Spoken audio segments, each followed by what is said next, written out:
రీసెంట్‌గా ఒక 56 years female patient consultation తీసుకున్నారు. డయాబెటిస్ కోసం, హైపర్ టెన్షన్ కోసం. తర్వాత ఒక 3, 4 డేస్ తర్వాత వాళ్ళ డాటర్ కాల్ చేశారు. మేడం మా మదరు చాలా నీరసంగా ఉందని చెప్తున్నారు. అందుకే కాల్ చేశాను మేడం. చాలా డల్‌గా ఉన్నారు అని. అవునా అమ్మ సరే మీరు ఎట్లా మాట్లాడుతున్నారా? కాన్షియస్‌గా ఉన్నారా అని అడిగాను. కాన్షియస్‌గా ఉన్నారు మాట్లాడుతున్నారన్న. తర్వాత కొంచెం వెంటనే బీపీ, పల్సు, సాచురేషన్ ఎలా ఉందో చెప్పండి. షుగర్స్ కూడా ఒకసారి టెస్ట్ చేయండి అన్నాను. అయితే వెంటనే అమ్మాయి ఏమనిందంటే మా దగ్గర గ్లూకోమీటర్ లేదు మేడం అనింది.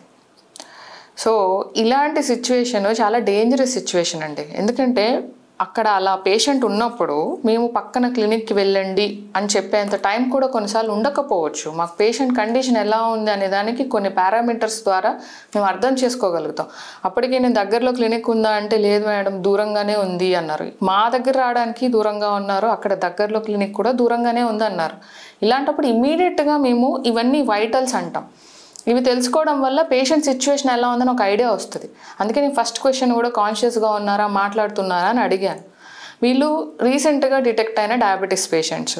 కొంతమంది దీర్ఘకాలికంగా డిటెక్ట్ అయిన వాళ్ళకి హైపోగ్లైసిమియా సిమ్టమ్స్ అనేవి అర్థమైపోతూ ఉంటాయి, కానీ కొన్నిసార్లు వేగ్గా ఉంటాయి సిమ్టమ్స్.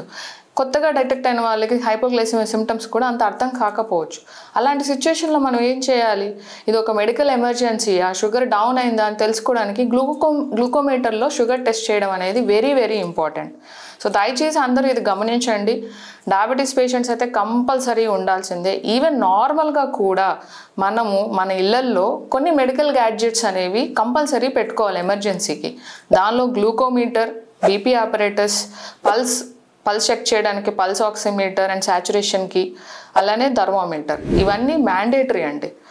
దయచేసి అర్థం చేసుకోండి. Be responsible. We're investing in so many things. Kindly invest in these things and keep it handy every time. These are very essential for emergencies. Share this video with your family and friends and help them be informed about medical emergencies.